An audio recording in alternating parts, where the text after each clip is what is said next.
We begin this evening with news on the economy. The government's 5 in 4 economic program is in jeopardy. Prime Minister Andrew Holness today revealed growing the economy continues to be a challenge and admits that it could result in growth lagging the 5% he wanted by 2020. Mr. Holness was addressing the Prime Minister's quarterly press briefing on Wednesday. TVJ's Janella Precious reports. It has been a major plank of the Andrew Holness-led government, the 5 in 4 economic growth plan. The objective is to achieve 5% growth in GDP by 2020. The plan, however, is under threat. This admission from the Prime Minister. My view was that this year should have been the year when we inched past the 2%. As it turns out, it is not the year. The outlook year to year, as projected by the PIOJ, is that we will probably be just under 1%.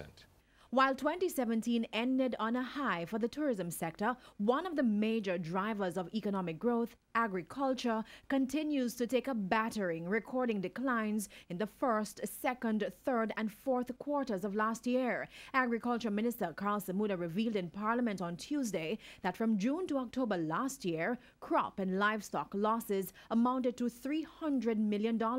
The industry has been impacted by pests, diseases, and in recent months, heavy rain, which caused flooding in Portland, St. Mary, and Trelawney. Agricultural damage is estimated in the region of over $343 million.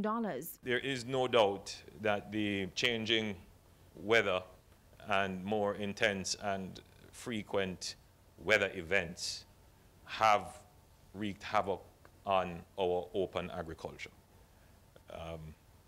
which says to me that we will have to reform the entire agriculture sector to make it resilient to climate change issues. The truth is that the Jamaican economy is still very dependent on agriculture. And if all goes as expected, we have to expand the notion of having greenhouses and agriculture that will be more secure, more controlled, and more productive. Technology. Technology is the most essential ingredient, along with training of our workers.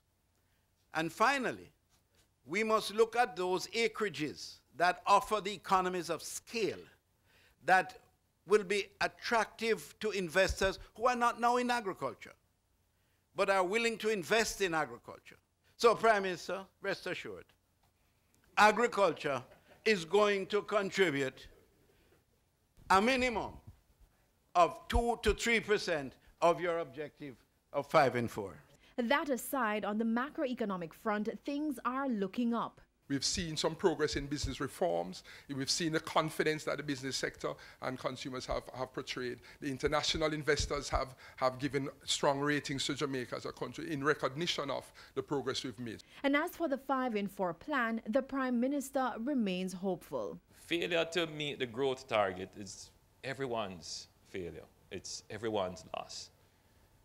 But it does not stop us from aspiring, from setting targets that we know we may not reach, but they are targets that stretch us. Janella Precious, TVJ News.